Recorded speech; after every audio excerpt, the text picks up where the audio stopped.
Salut tout le monde, c'est Coach Milo. Aujourd'hui, je vais vous parler de la capacité de finition près du cercle. C'est parti!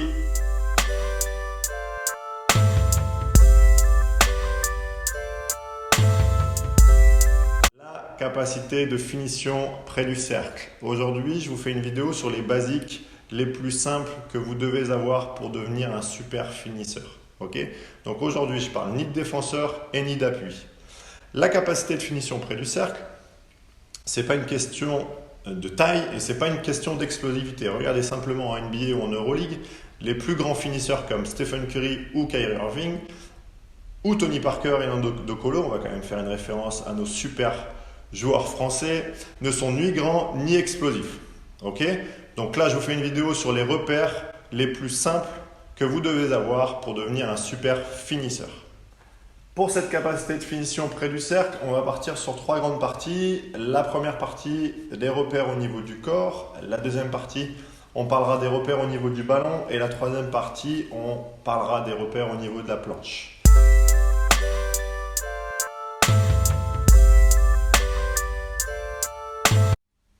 Les repères au niveau du corps.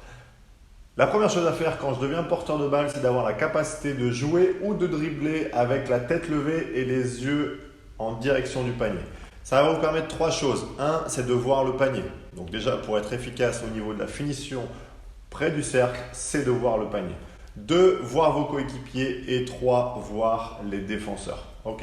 Combien de fois par match, surtout chez les jeunes, on voit le porteur de balle dribbler en regardant ses chaussures et au dernier moment essayer de tirer, mais n'ayant pas regardé le panier, il se retrouve soit sur un mauvais angle de tir, soit directement sous la planche. Okay? Donc la première chose à faire, c'est de lever la tête et les yeux en direction du panier. On regarde tout de suite le deuxième élément, le deuxième repère avec toujours Kyrie Irving.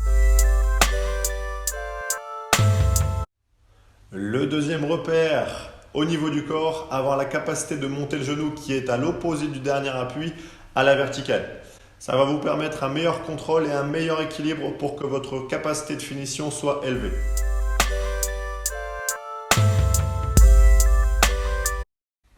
La première chose et la chose la plus importante pour moi, c'est d'avoir la capacité de mettre les deux mains sur le ballon pendant le travail d'appui. Combien de fois par match on voit des ballons perdus ou des lay-ups ratés parce que le joueur perd ou n'a pas le contrôle du ballon. Okay? Le contrôle du ballon au basket, il est hyper important. Plus vous prenez de place sur le ballon, plus vous avez de chances de le contrôler. Et pour ça, rien de mieux que de mettre les deux mains sur le ballon. Deuxième repère, avoir la capacité de monter le ballon dans une protection haute, donc minimum au niveau des épaules, voire au-dessus de la tête pendant le travail d'appui. Première chose, ça va vous permettre d'être dans une capacité de tir à n'importe quel moment et de deux, éviter toutes les mains qui viennent toucher ou vous gêner par les défenseurs pendant votre travail d'appui. Le premier repère que vous devez avoir pour progresser dans votre capacité de finition, c'est tout simplement d'utiliser la planche. C'est l'élément le plus imposant de notre sport et de moins en moins de joueurs l'utilisent. Okay, soyez simple, soyez efficace. Pour progresser, utilisez la planche. Okay? Maintenant, on part sur le deuxième repère, c'est comment utiliser la planche.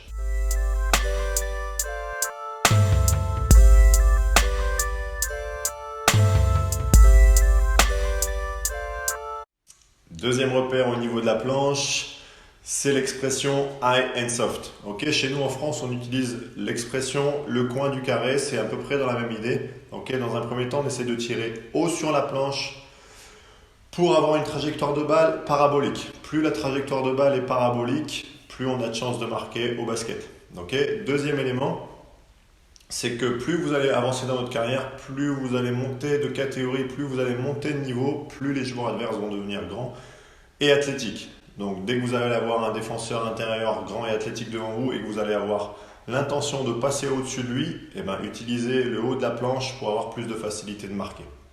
Et pourquoi soft sur la planche? Tout simplement parce que la planche va vous renvoyer le ballon avec la force et la vitesse à laquelle le ballon est arrivé dessus. Okay? Donc avoir la capacité de déposer le ballon assez haut sur la planche et doucement pour progresser dans cette capacité de finition. Allez, assez parlé, je vous mets un clip qui rassemble tous les repères que je viens de vous donner par les experts de la finition. C'est parti!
Voilà, c'est tout pour aujourd'hui. Je vous remercie d'avoir regardé cette vidéo. Encore une fois, tout ce qui a été dit et tout ce qui a été montré n'engage que moi.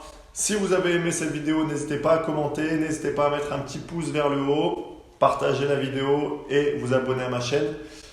Je vous remercie encore une fois. C'était Coach Milo. On se revoit très vite pour d'autres vidéos. À bientôt!